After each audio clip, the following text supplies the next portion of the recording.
नमस्कार, welcome to nursing smart. Nursing smart के YouTube channel पर एक बार फिर से आप सभी लोगों का स्वागत है। स्क्रीन पर आप देख सकते हैं directorate general of health services DGHS government of India निर्माण भवन।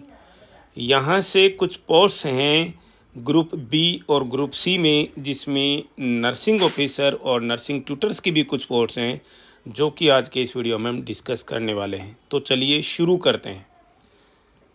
ये जो एडवर्टाइजमेंट नोटिफिकेशन है आज यानी 10 नवंबर 2023 की डेट का है। आप देख सकते हैं बहुत सारे इंस्टीट्यूट्स में जो कि directorate general of health services के अंडर में आते हैं, काफ़ी सारे इंस्टीट्यूट जो यहाँ पर दिखा रखे हैं, जैसे AIIHPH कोलकाता का इंस्टीट्यूट्स है, NCDC दिल्ली है, बहुत सारे इंस्टीट्यूट्स हैं। लेकिन यहाँ पर केवल तीन इंस्टीट्यूट्स में AIIHPH कोलकाता, CLTRI चेंगलपट्टू और CIP Ranchi central institute of psychiatry, सब पहचानते हैं इसको।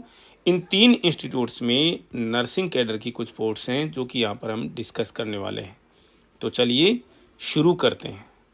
सबसे पहले आप देख सकते हो यहाँ पर सीरियल नंबर 26 पर जो पोस्ट का नाम है वो है नर्सिंग ऑफिसर CLTRI चेंगलपट्टू में। यहाँ पर टोटल 7 पोस्ट हैं और ये टोटल 7 पोस्ट जो हैं वो यहाँ पर आप देख सकते हैं नर्सिंग ऑफिसर की पोस्ट हैं, जिसके लिए एसेंशियल क्वालिफिकेशन ये पे मैट्रिक्स लेवल 7 पर है। यहाँ पर पे मैट्रिक्स लेवल 7 पर यहाँ पर एज का क्राइटेरिया जो है वो केवल 25 साल का रखा हुआ है। बहुत इंपॉर्टेंट है, ध्यान देने वाली बात है। एसेंशियल क्वालिफिकेशंस में डिप्लोमा होना चाहिए जनरल नर्सिंग एंड मिडवाइफरी में। तो क्या BSc कैंडिडेट्स नहीं चलेंगे क्या? जी ऐसा नहीं है, वो भी एलिजिबल होंगे। दूसरी बात, आपका रजिस्ट्रेशन होना चाहिए किसी भी स्टेट नर्सिंग काउंसिल के साथ में। किसी भी तरीके के एक्सपीरियंस की ज़रूरत यहाँ पर नहीं है। पहली जो 7 पोस्ट हैं वो हैं नर्सिंग ऑफिसर के लिए CLTRI चेंगलपट्टू इंस्टीट्यूट्स में, नोट कीजिएगा। दूसरे नंबर पर देखिए यही नर्सिंग ट्यूटर्स की पोस्ट जो हैं AIIHPH कोलकाता में है। केवल एक पोस्ट है, पे मैट्रिक्स लेवल 10 पर है। ये इसका जो लेवल है वो पे मैट्रिक्स लेवल 10।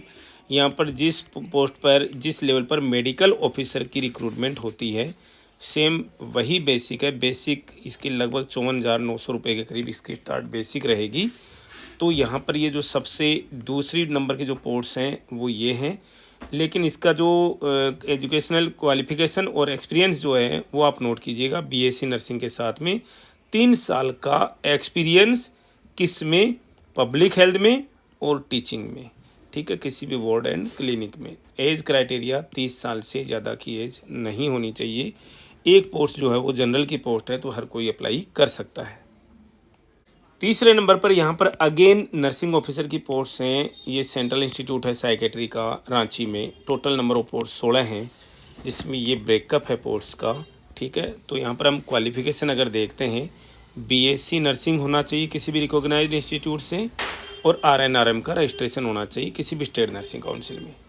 अगर आप GNM हैं तो आपके RN/RM के सर्टिफिकेट के साथ में 1 साल का एक्सपीरियंस होना चाहिए किसी 50 बेडेड हॉस्पिटल में। केवल 1 साल का एक्सपीरियंस, वो केवल GNM कैंडिडेट्स के लिए हैं। BSc कैंडिडेट को किसी तरीके का कोई एक्सपीरियंस की ज़रूरत नहीं है। एज का क्राइटेरिया 30 साल तक का है जनरल कैंडिडेट्स के लिए। तो यहाँ पर ये 3 अलग अलग जगह पर जो अलग अलग पोस्ट हैं, 2 जगह पर नर्सिंग ऑफिसर की पोस्ट हैं और 1 जगह पर नर्सिंग ट्यूटर की पोस्ट हैं, हमने आप लोगों के साथ में यहाँ पर डिस्कस कर ली है। अब इसके साथ में जो और इम्पोर्टेंट चीज़ें हैं वो आप लोगों के साथ में डिस्कस करेंगे। नोट कर सकते हैं कि ऑनलाइन एप्लीकेशंस 10/11/2023 से शुरू होकर के 30/11/2023 तक रहेंगी। लास्ट डेट जो है ऑनलाइन एप्लीकेशन की वो रात 11:45 कौन से दिन? 30 नवंबर के दिन तक रहेंगी। ऑनलाइन पेमेंट आप अगले दिन तक कर सकते हैं, यानी 1 दिसंबर 2023 रात 11 बजे तक आप ऑनलाइन पेमेंट कर सकते हैं।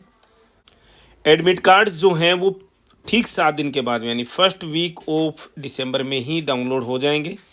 सेकंड वीक ऑफ दिसंबर में CBT कंडक्ट करा दिया जाएगा, ऑलरेडी शेड्यूल्ड है, यानी 15 से 20 दिसंबर के पहले पहले ही, मोस्ट प्रोबेबली 15 दिसंबर तक ही CBT जो है वो एग्ज़ाम हो जाएगा। रैंक लिस्ट जो है वो तीसरे हफ्ते के अंदर आ जाएगी और चौथे हफ्ते के अंदर डॉक्यूमेंट वेरिफिकेशन करा लिया जाएगा। मीन्स इतना फास्ट त्वरित काम है, इसीलिए हम कहते हैं हमेशा कि आपको सदैव किसी भी एग्ज़ाम के लिए प्रिपेयर रहना चाहिए। देखा जाए तो आज से 1.5 महीने के अंदर अंदर आपका रिक्रूटमेंट प्रोसेस जो कंप्लीट हो जाएगा एग्ज़ाम लग करके। एग्ज़ाम्स केवल ऑनलाइन एप्लीकेशंस जो हैं वो केवल ऑनलाइन मोड में ही एक्सेप्ट की जाएंगी। CBT जो है वो हिंदी इंग्लिश दोनों मोड्स में होने वाला है। एडमिट कार्ड्स जो हैं वो किसी पोस्ट फैसिलिटी से नहीं यानी ईमेल इंडियन पोस्ट से नहीं भेजे जाएंगे या कुरियर से नहीं भेजे जाएंगे। ये केवल और केवल वेबसाइट पर जो हो अवेलेबल कराए जाएंगे। जितने भी इंस्टीट्यूट्स हैं सबकी अलग अलग वेबसाइट्स हैं। अब यहाँ पर SC/ST कैंडिडेट्स के लिए अपर एज लिमिट में 5 साल का और OBC कैंडिडेट्स के लिए 3 साल का रिलैक्सेशन आपको मिलने वाला है। एग्ज़ाम फीस जो है वो 600 रुपये रहेगी। एग्ज़ाम की फ़ीस 600 रुपये रहेगी। यहाँ पर ये चीज़ भी आप नोट कीजिएगा।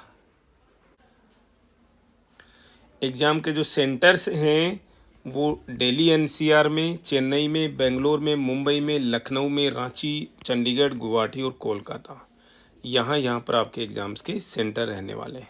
CBT में 60 मिनट का जो एग्ज़ाम पेपर होगा और 60 ही क्वेश्चंस होंगे। हर एक क्वेश्चन के 4 नंबर होंगे, MCQs होंगे और हर एक गलत क्वेश्चन का 1 नंबर काट लिया जाएगा, यानी 0.25% जो है वो 0.25 जो मार्क्स हैं वो, यानी 25% जो है वो निगेटिव मार्किंग जो हो यहाँ पर होने वाली है।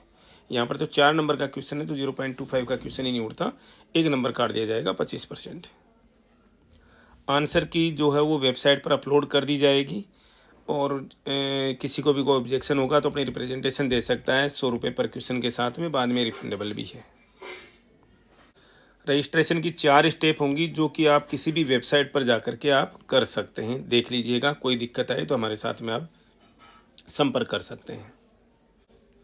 ऑनलाइन मोड में जो पेमेंट है वो credit card, debit card, net banking, UPI, जितने भी मोड्स अवेलेबल हैं मार्केट में वो सारे के सारे एप्लीकेबल हैं। फीमेल्स के लिए, SC/ST कैंडिडेट्स के लिए एंड फिजिकली चैलेंज्ड पर्सनस के लिए कोई एप्लीकेशन फ़ी नहीं है। जनरल, EWS, OBC कैंडिडेट के लिए केवल 600 रुपये की फ़ीस है। Last date of examination 30 November, last date of application 30 नवंबर की रहेगी। एप्लीकेशन के लिए जो ऑनलाइन एप्लीकेशन के लिए जो लिंक है वो यहाँ पर दे रखा गया है। डायरेक्ट क्लिक करेंगे, डायरेक्टली आपको लेकर के ऑनलाइन लिंक पर ये लेकर के जाएगा। तो आप लोग यहाँ पर देख सकते हैं DGHS जो ministry of health and family welfare government of India के अंडर में आता है। यहाँ पर जो 3 इंस्टीट्यूट्स में नर्सिंग कैडर से रिलेटेड पोस्ट हैं जिनके लिए आप अप्लाई कर सकते हैं। अगले महीने ही एग्ज़ाम बहुत जल्दी तरीके से हो करके और तुरंत का तुरंत रिजल्ट डिक्लेयर हो जाएगा, तुरंत ही डॉक्यूमेंट वेरीफाई कर लिए जाएंगे और आपकी पोस्टिंग भी इसी त्वरित गति से करा दी जाएगी। एग्ज़ाम का जो सिलेबस की बात है, जो जिस फील्ड से जिन पोस्ट के लिए, यानी हम नर्सिंग की बात करें तो केवल और केवल 100% नर्सिंग के क्वेश्चन ही होंगे, यानी जो 60 क्वेश्चन आएंगे सारे के सारे नर्सिंग फील्ड से होंगे। अप्लाई करना चाहिए आप लोगों को इसके लिए। सेशन में इतना ही, मिलेंगे वेरी नेक्स्ट अपडेट के साथ। Thank you.